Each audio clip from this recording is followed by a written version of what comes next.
Hello everyone. आज हम Indian constitution के कुछ प्रीवियस ईयर क्वेश्चंस और कुछ मोस्ट इम्पॉर्टेंट क्वेश्चन देखेंगे। ऐसे क्वेश्चन जो आने वाले समय में एनटीए पेपर 2 पॉलिटिकल साइंस में पूछ सकता है। ये क्वेश्चंस दोनों ही मीडियम में हैं, हिंदी और इंग्लिश दोनों में। अगर आप चैनल पर नए हैं तो चैनल को सब्सक्राइब कर लीजिए for all the daily political science video updates. और अगर आपको चैनल के टेलीग्राम ग्रुप से जुड़ना है तो लिंक डिस्क्रिप्शन में दी हुई है, वहां जाकर आप चैनल से जुड़ सकते हैं।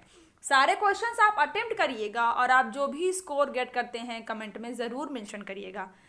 ये मेरे बारे में कुछ इन्फॉर्मेशन है। हम चलते हैं क्वेश्चंस की तरफ। देखिए, फर्स्ट क्वेश्चन है, the demand for the constitutional assembly was put forward by the Indian national Congress in 1936 at its session held at.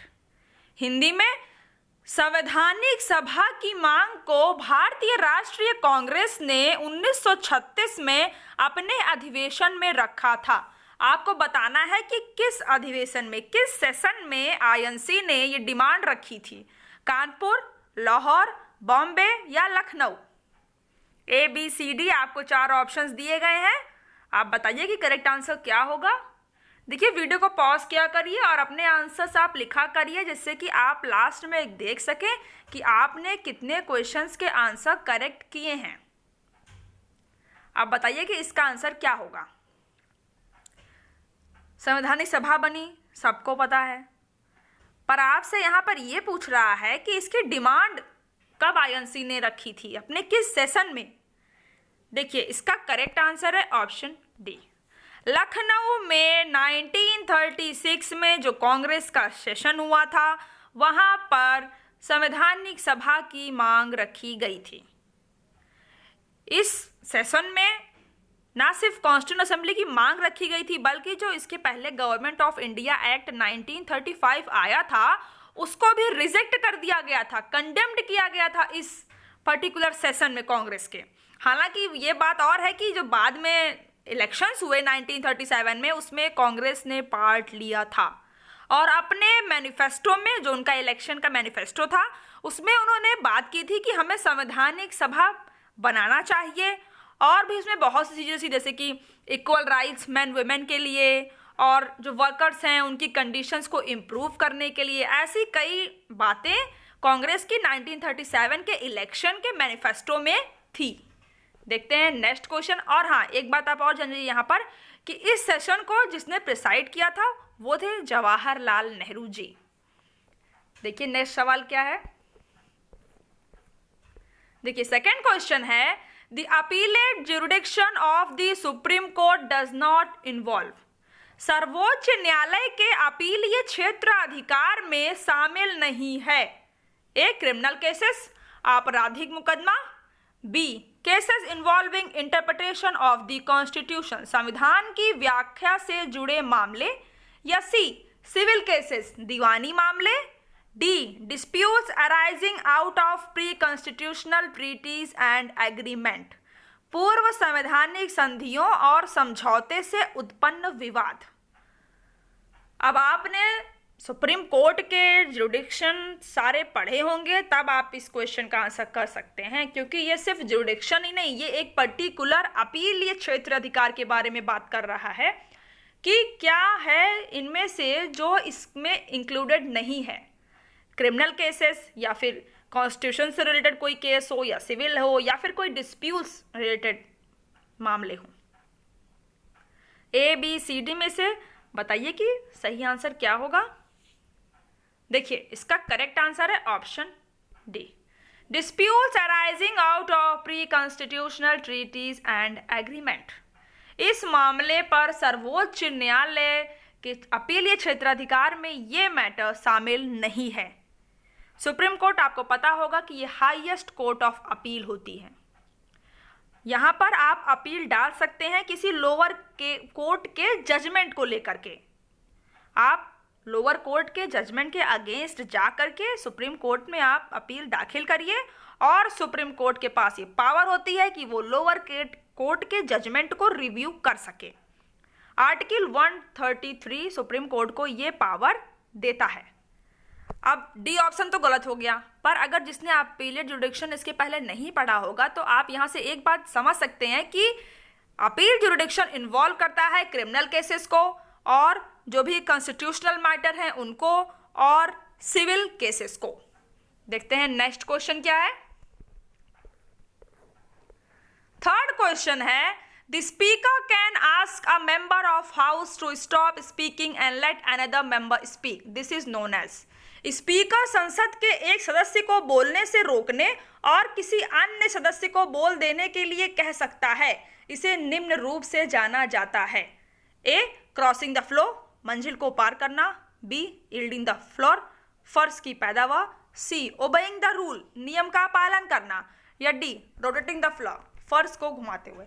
आप इसे इंग्लिश में ही क्लियरली समझिए, क्योंकि हिंदी में इसका कुछ अलग मतलब आ जा रहा है, तो आप इन्हें इंग्लिश में ही समझिए तो आपके लिए अच्छा रहेगा। कि बताइए कि इस पूरे जो सिस्टम होता है जहाँ पर स्पीकर एक मेंबर ऑफ हाउस को रोक सकता है बोलने से और किसी और मेंबर को कह सकता है कि आप बोलिए, अब इसे हम क्या कहते हैं। ए, बी, सी, डी में से करेक्ट आंसर क्या होगा? देखिए, हम कॉन्स्टिट्यूशन के क्वेश्चंस जनरली नहीं लगाते क्योंकि हमें वो बहुत आसान लगते हैं कि संविधान का तो पार्ट हो जाएगा एग्जाम में, पर ऐसा नहीं है।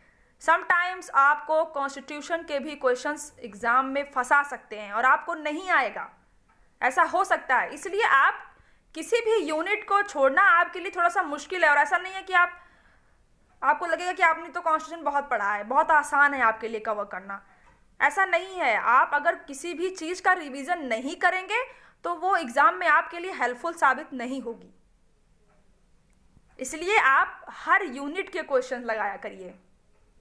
जो आप पर्टिकुलर यूनिट प्रिपेयर कर रहे हैं, 10 में से अगर आप 8 यूनिट भी प्रिपेयर कर रहे हैं तो आप उस 8 यूनिट को बिल्कुल मत छोड़िए, उसके सारे क्वेश्चंस जरूर लगाइए।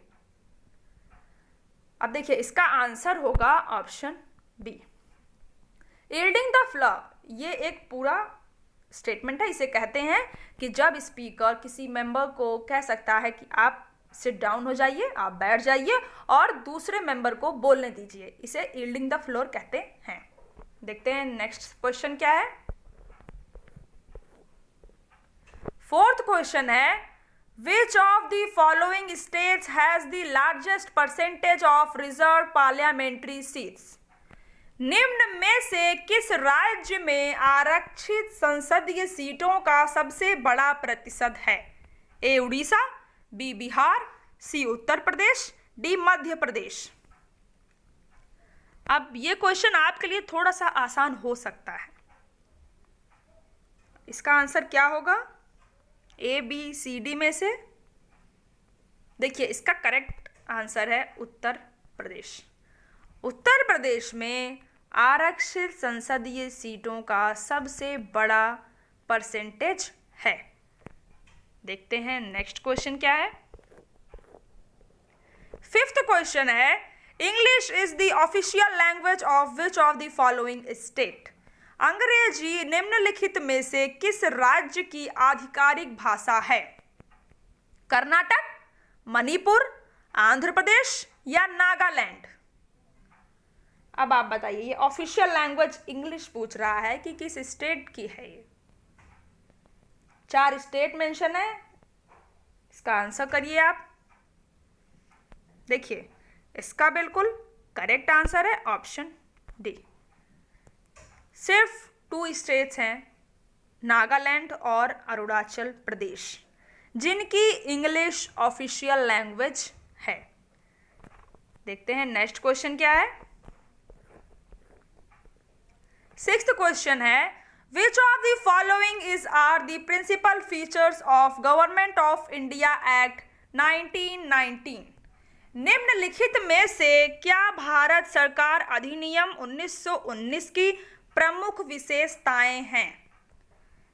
3 पॉइंट आपको दिए हुए हैं, आपको बताना है कि 1919 में जो एक्ट आया था उसमें क्या शामिल हैं।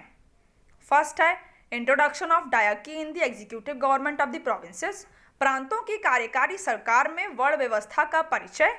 Second, introduction of separate communal electorates for Muslim के लिए अलग सांप्रदायिक चुनावी प्रस्तावना। थर्ड है devolution of legislative authority by the centre to the provinces, प्रांतों के लिए केंद्र द्वारा विधायी प्राधिकरण का विचलन। अब आप बताइए कि ए बी सी डी में से करेक्ट आंसर क्या होगा। सारे एक्ट आपने पढ़ रखे होंगे, फिर चाहे वो 1909 का एक्ट हो या 1919 का हो या 1935 का हो, सारे एक्ट्स आपने पढ़े होंगे। अब आप बताइए कि कौन सा पॉइंट है जो 1919 में है, क्योंकि एक्ट पढ़ लेना उससे ज़्यादा ज़रूरी है कि आप एक्ट के अंदर है क्या, क्योंकि आपसे वो कुछ भी एग्ज़ाम में पूछ सकते हैं। एक एक्ट में ऐसा तो है नहीं सिर्फ एक बात कही गई है, बहुत सारे रिफॉर्म्स थे, तो आप पर्टिकुलरली हर एक्ट को फोकस करके पढ़िए कि किस एक्ट में कौन कौन से फीचर्स हैं।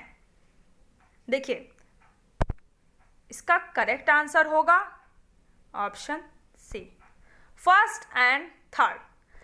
अब सेकंड में जो ये कह रहा है कि मुस्लिम के लिए अलग सांप्रदायिक चुनावी प्रस्तावना, ये 1919 में नहीं था, ये 1909 में था।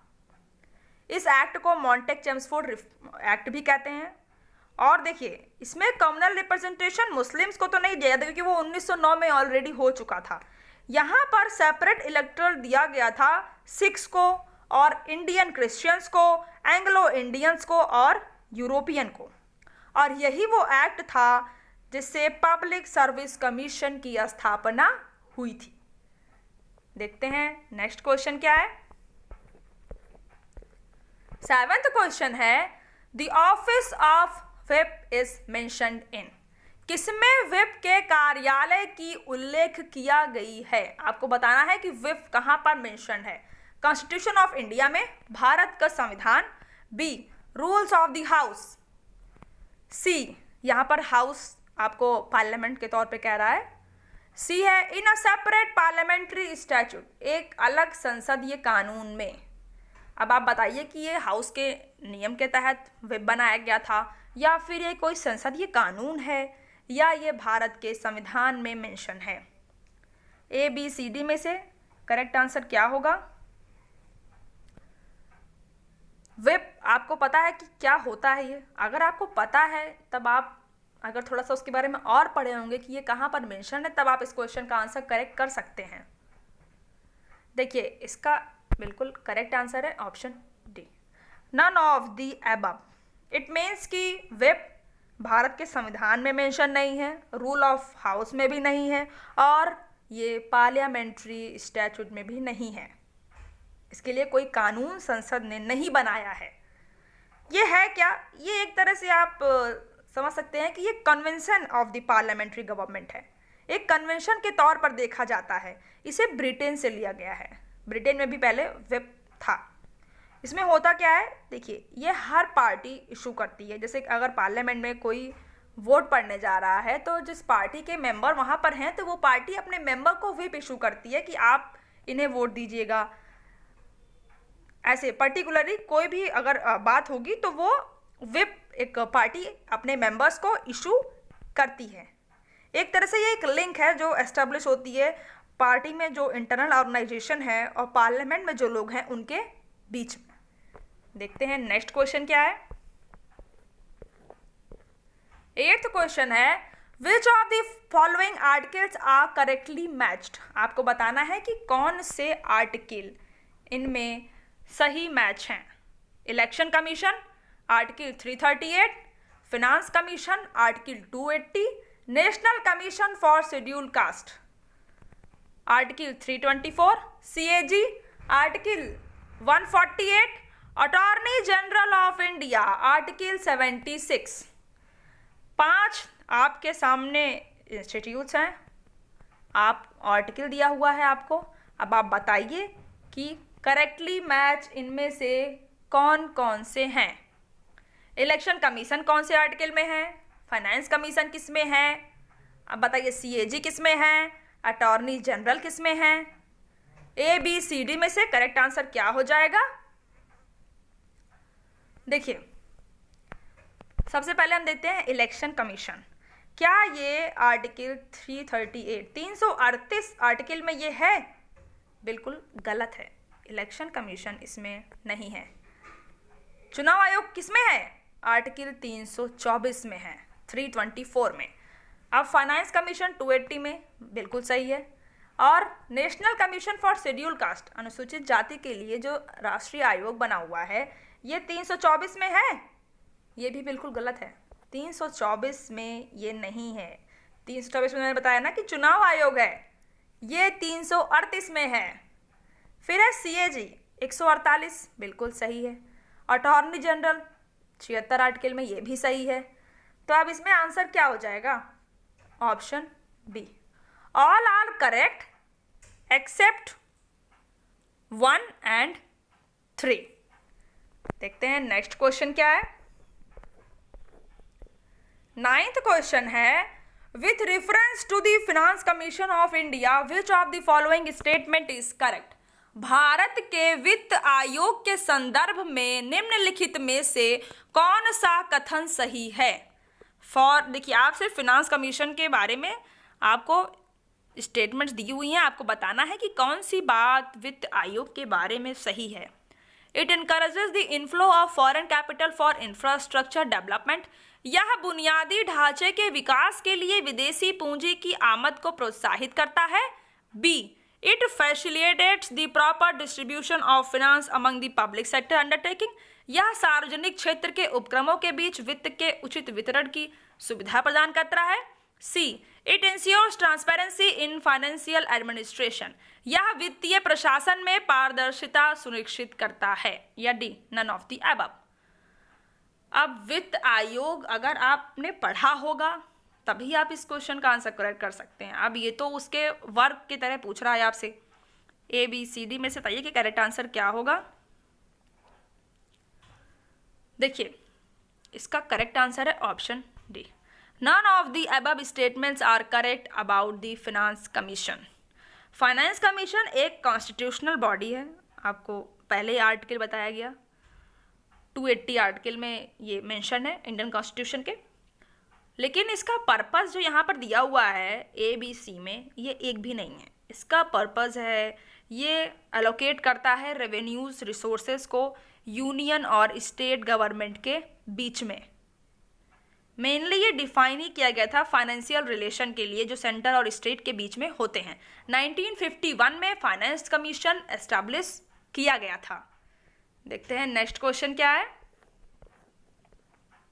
10th क्वेश्चन है, the instrument of instructions contained in the government of India act 1935 have been incorporated in the constitution of India in the year 1950 as. भारत सरकार अधिनियम 1935 में निहित इंस्ट्रक्शन ऑफ इंस्ट्रक्शंस को वर्ष 1950 में भारत के संविधान में शामिल किया गया है। किसमें शामिल किया गया है आपको बताना है, फंडामेंटल राइट्स में, मौलिक अधिकार में, या फिर directive principle of state policy DPSP जो राजनीति का निर्देशक तत्व होता है। C, extent of executive power of the state, राज्य की कार्यकारी शक्ति का विस्तार। या D, conduct of business of the government of India, Bharat सरकार के व्यवसाय का संचालन। बताइए आप कि आप इंस्ट्रूमेंट ऑफ इंस्ट्रक्शंस को इंडिया के कॉन्स्टिट्यूशन में कहाँ पर पाएंगे। ABCD में से इसका करेक्ट आंसर क्या होगा? देखिए, इसका करेक्ट आंसर होगा ऑप्शन बी, DPSP में हम इंस्ट्रूमेंट ऑफ इंस्ट्रक्शंस देख सकते हैं। ये इंस्ट्रूमेंट ऑफ इंस्ट्रक्शन था क्या? देखिए, 1935 में ये था और इसमें ये था कि जैसे ब्रिटेन की जो गवर्नमेंट थी उसको अगर गवर्नर जनरल को इंस्ट्रक्ट करना होता था तब वो इसे इशू करती थी। और वैसे ही DPSP है, DPSP में भी ये इंस्ट्रक्शंस हैं स्टेट गवर्नमेंट के लिए जो आप पढ़ते हैं। और BR अम्बेडकर ने ही एक तरह से तुलना की थी DPSP की इंस्ट्रूमेंट ऑफ इंस्ट्रक्शन से। देखते हैं नेक्स्ट क्वेश्चन क्या है। 11th क्वेश्चन है, the first person to be inducted into the viceroy's executive council was. Viceroy की कार्यकारी परिषद में शामिल होने वाला पहला व्यक्ति था।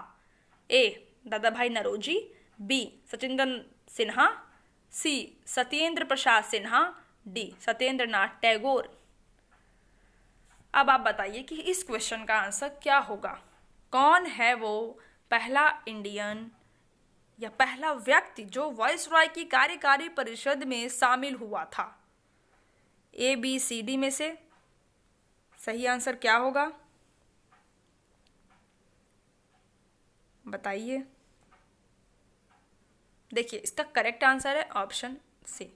सत्येंद्र प्रसाद सिन्हा को वायसरॉय की एग्जीक्यूटिव काउंसिल में शामिल किया गया था।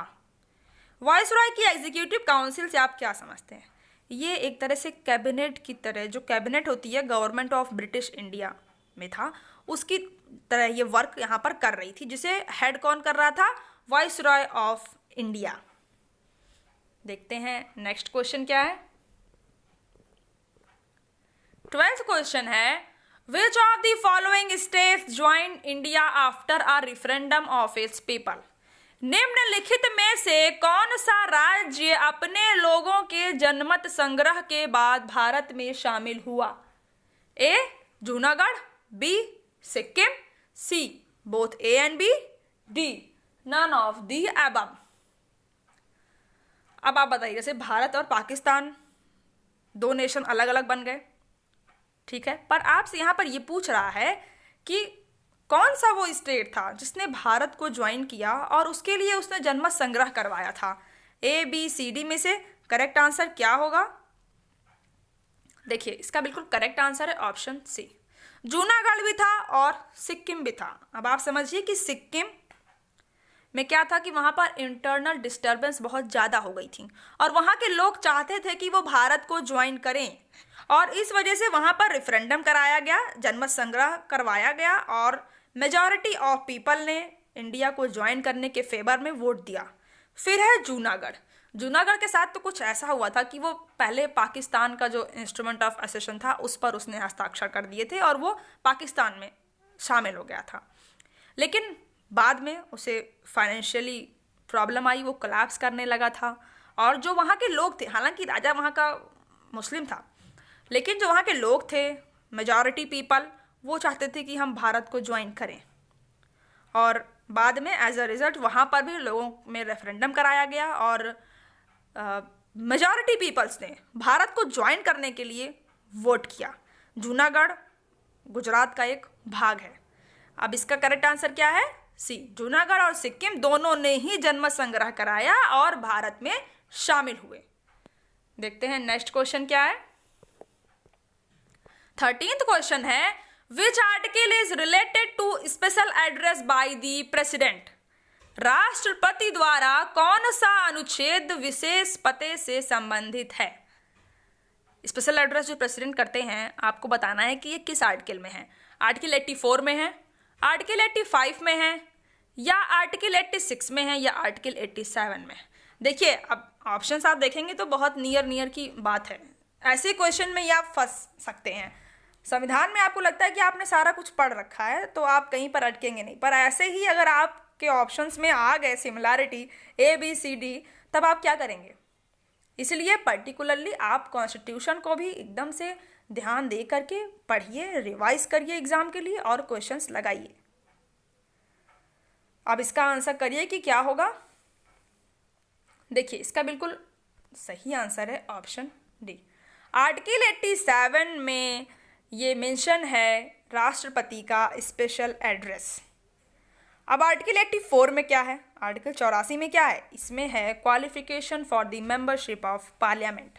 आर्टिकल 85 में क्या है? इसमें पार्लियामेंट के सेशन की बात कही गई है। 86 में क्या है? 86 आर्टिकल में प्रेसिडेंट को एड्रेस करने और मैसेज भेजने के पार्लियामेंट में ये राइट्स दिए गए हैं आर्टिकल 86 में। लेकिन आर्टिकल 87 में स्पेशल एड्रेस प्रेसिडेंट का जो होता है वो इसमें मेंशन है। देखते हैं नेक्स्ट क्वेश्चन क्या है। 14th क्वेश्चन है, which of the following place where the constituent assembly met for the first time on 9 December 1946? निम्नलिखित में से कौन सी जगह जहां संविधान सभा 9वीं 1946 को पहली बार मिली थी? 9 यहाँ पर तारीख है, 1946 साल है और बताना है कि देखिए संवैधानिक सभा मिली थी इस डेट को, ये सबको पता होगा, सबको याद होगा, लेकिन ये प्लेस पूछ रहा है आपसे। In the library of the council chamber Delhi, in the library of the council chamber Calcutta, in the library of the council chamber Madras, या फिर none of the above. Particularly आपको प्लेस का नाम याद होगा, तब आप इस क्वेश्चन का आंसर सही कर सकते हैं। क्या होगा, कौन सी प्लेस थी वो जहां पर सबसे पहले संवैधानिक सभा मिली थी? देखिए इसका करेक्ट आंसर है option A, in the library of the council chamber Delhi, जो कि आज है सेंट्रल हॉल ऑफ पार्लियामेंट। सबसे पहले कॉन्स्टिट्यूशन असेंबली को हेड किसने किया था, प्रिसाइड किसने किया था? सच्चिदानंद सिन्हा ने किया था। वो तो टेम्परेरी प्रेसिडेंट थे कुछ समय के लिए, क्योंकि सबसे ज़्यादा उनकी एज थी तो उनको बना दिया गया था। लेकिन परमानेंट कौन था? राजेंद्र प्रसाद। देखते हैं नेक्स्ट क्वेश्चन क्या है। 15th क्वेश्चन है, which of the following taxes are levied by the union government but collected and appropriated by the states?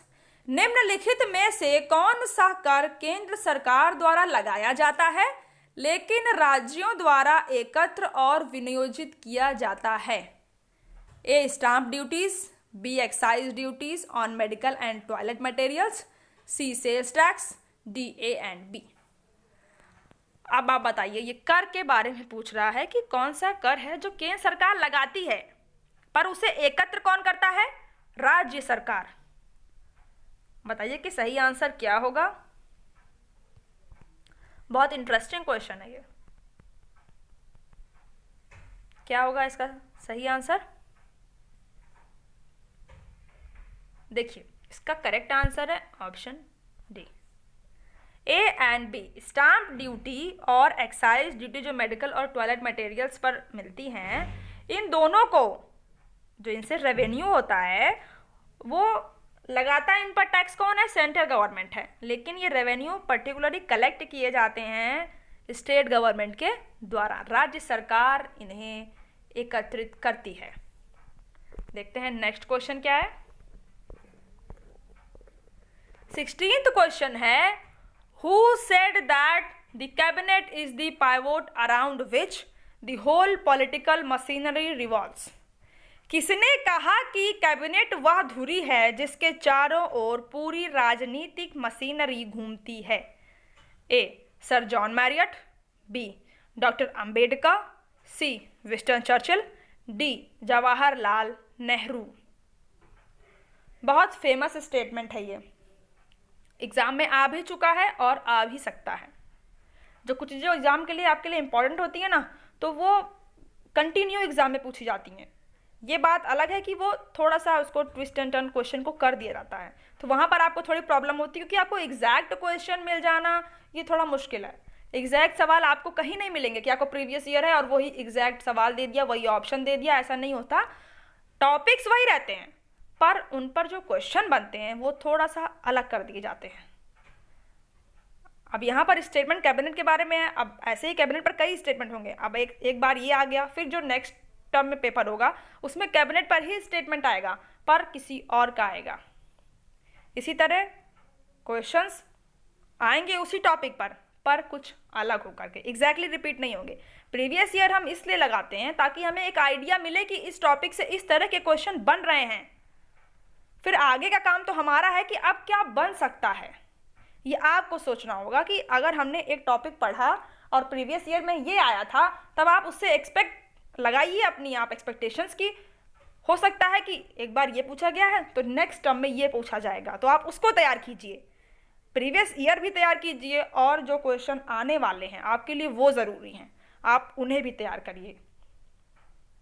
देखिए आप अपने यूनिट में, अपने टॉपिक में कि इस टॉपिक से क्वेश्चन आया था, अब इस टॉपिक से और क्या क्वेश्चन बन सकते हैं, आप उन्हें तैयार करिए। पूरे उस टॉपिक को अच्छे से तैयार कर लीजिए। क्वेश्चंस लगाएंगे आप उस पर, तब भी आपको एक आइडिया मिल जाएगा, इसलिए आप क्वेश्चन ज़रूर लगाया करिए। देखिए इसका करेक्ट आंसर है option A. Sir John Marriott ने कैबिनेट के बारे में यह स्टेटमेंट दी थी। ये ब्रिटेन के हैं, हिस्टोरियन भी थे और मेंबर ऑफ पार्लियामेंट में भी थे, और इन्होंने ही कैबिनेट के बारे में ये स्टेटमेंट दी है। देखते हैं नेक्स्ट क्वेश्चन क्या है। 17th क्वेश्चन है, which of the following is not matched correctly. निम्नलिखित में से कौन सही ढंग से मेल नहीं खाता है। ABCD सारे कमीशंस हैं और उनके सामने ईयर दिए हुए हैं। अब आप बताइए कि कौन सा ये गलत है इनमें से। जब आपको और सारे ईयर आ रहे होंगे तभी आप बता पाएंगे कि इसमें से गलत क्या है। एलिमिनेशन मेथड का आप क्वेश्चन में यूज़ किया करिए, सबसे इंपॉर्टेंट होता है। अगर आपको इसमें से एक आ रहा है कि हाँ ये ईयर है, तब आप उसको छोड़ दीजिए कि हाँ ये तो सही है। इस तरह ही आप क्वेश्चन को सॉल्व कर पाएंगे। जब तक आप एलिमिनेशन मेथड का यूज़ नहीं करेंगे, क्वेश्चन लगाना आपके लिए थोड़ा सा कठिन है, क्योंकि आपके पास 4 ऑप्शंस अवेलेबल हैं और एक आंसर है।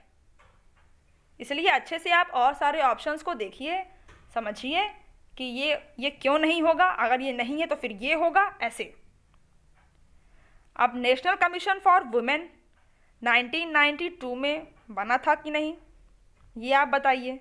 National minorities commission 1993, national backward classes commission 2002, national child rights protection commission 2007। अब आप बताइए कि इनमें से कौन सा गलत मैच है। ABCD में से करेक्ट आंसर क्या होगा। देखिए, सबसे पहले ए देखते हैं। नेशनल कमीशन फॉर वुमेन 1992 में ये बना था, ये बिल्कुल सही है। ये कमीशन 1992 में बना था। फिर है नेशनल माइनॉरिटीज़ कमीशन 1993, ये भी बिल्कुल सही है। ABC तो सही हो गए, A भी आपके सही हो गए। अब CD पे आते हैं। नेशनल बैकवर्ड क्लासेस कमीशन 2002, इसको हम छोड़ देते हैं, अभी हम D पे आते हैं। National child rights protection commission 2007, ये भी बिल्कुल सही है। 2005 में ये एक्ट के थ्रू आया था और पर्टिकुलरली कमीशन ऑपरेशन में हो गया 2007 से। अब C हमारे पास, यानी कि C इसका बिल्कुल सही आंसर है। C इनकरेक्टली मैच्ड है, क्योंकि नेशनल बैकवर्ड कमीशन 2002 में तो आया ही नहीं था। ये कब आया था? ये आया था 1993 को, 1993 में ये कमीशन आया था। इसे संवैधानिक दर्जा कब दिया गया? रिसेंटली 102 कॉन्स्टिट्यूशनल अमेंडमेंट एक्ट लाया गया 2018 में और इसे संवैधानिक दर्जा दिया गया। पहले ये स्टैच्यूटरी बॉडी थी, पर अब ये कॉन्स्टिट्यूशनल बॉडी बन चुकी है। ये कमीशन कब बना था? 1993 में। करेक्ट। देखिए, आज क्वेश्चंस इतने ही थे। अगर आपको क्वेश्चन सीरीज अच्छी लग रही है तो लाइक करिएगा, और आपने जो भी स्कोर गेट किया कमेंट में ज़रूर मेंशन करिएगा। और अगर आपको कोई डाउट है तब भी आप उसे कमेंट में ज़रूर मेंशन करिए। और इस वीडियो को अपने उन सारे फ्रेंड्स के शेयर करिए जो UGC नेट पॉलिटिकल साइंस की तैयारी कर रहे हैं। देखिए, जितने ज़्यादा आप क्वेश्चंस लगाएंगे उतना ज़्यादा आपके लिए बेनिफिशियल साबित होगा। सिर्फ क्वेश्चंस लगाने से ही आपकी एक अच्छी तैयारी हो सकती है। क्वेश्चन आपको बहुत ज़्यादा हेल्प करते हैं एग्ज़ाम क्रैक करने के लिए। और देखिए, सिर्फ क्वेश्चन लगाने से नहीं, अगर क्वेश्चन आप लगा रहे हैं तो ऐसा नहीं है कि आप क्वेश्चन लगा लिए, आप ये पर्टिकुलर आंसर है और आप आगे बढ़ गए। नहीं, अब आपको वहाँ पर ये जानना है कि अगर ये क्वेश्चन सही है तो ये क्यों सही है। सबसे पहले अगर आप उस क्वेश्चन को टिक करके आगे बढ़ जाते हैं तब भी आपके लिए अच्छा नहीं है। अगर आप क्वेश्चन लगा रहे हैं, कोई आंसर उसका सही है, तब आप ये भी जानिए कि ये आंसर सही क्यों है, क्योंकि एक चीज़ से आप उस चीज़ के बारे में 10 चीज़ जान जाएंगे। अगर आप एक क्वेश्चन लगा रहे हैं और अगर आप उसमें से क्वेश्चन आपको आंसर मिल गया, फिर आप उसके थ्रू अगर आप सर्च करने जाएंगे कि इसका आंसर यही क्यों है, तब आप वहाँ पर आपको उस टॉपिक के बारे में जहाँ से आप पढ़ेंगे उस टॉपिक को आप पूरा पढ़ लेंगे, वहाँ से और भी चीज़ें आपको क्लियर हो जाएंगी। अगर एक चीज़ पढ़ने जाएंगे आपको 10 चीज़ें वहाँ से मिल जाएंगी उसी टॉपिक पर। इसलिए क्वेश्चन के आंसर लगाने के बाद आप आगे क्वेश्चन पर जाने से आपके लिए अच्छा है कि आप पहले उस क्वेश्चन के आंसर को जानिए कि वो क्यों सही है और सारे ऑप्शन क्यों गलत हैं, ये आपके लिए ज़रूरी है। और अगर आपने इसके पहले political theory, Indian political thought, western political thought, public administration, Indian constitution के प्रीवियस वीडियोस नहीं देखे हैं तो जा करके चैनल की प्लेलिस्ट में आप सारे क्वेश्चंस जरूर लगाइए। देखिए हर यूनिट से क्वेश्चन है, पर्टिकुलरली मोस्टली मैं कह सकती हूँ कि हर यूनिट से क्वेश्चन अवेलेबल हैं और सारे क्वेश्चन उसमें मिक्स है, प्रीवियस ईयर भी है और एक्सपेक्टेड भी हैं। इसलिए आपके लिए ज़रूरी हो जाता है कि आप क्वेश्चंस को ज़रूर लगाएं। ज़्यादा से ज़्यादा आप क्वेश्चन लगाएंगे उतना ज़्यादा आपके एग्ज़ाम के लिए तैयारी अच्छी हो जाएगी। और अगर आप इस चैनल पर नए हैं तो चैनल को सब्सक्राइब कर लीजिए for all the daily political science video updates. बगल में बेल आइकन दिया हुआ है, आप उसे ज़रूर प्रेस कर लीजिए जिससे आपको वीडियो की लेटेस्ट नोटिफिकेशन ईजिली अवेलेबल हो जाए। Thank you.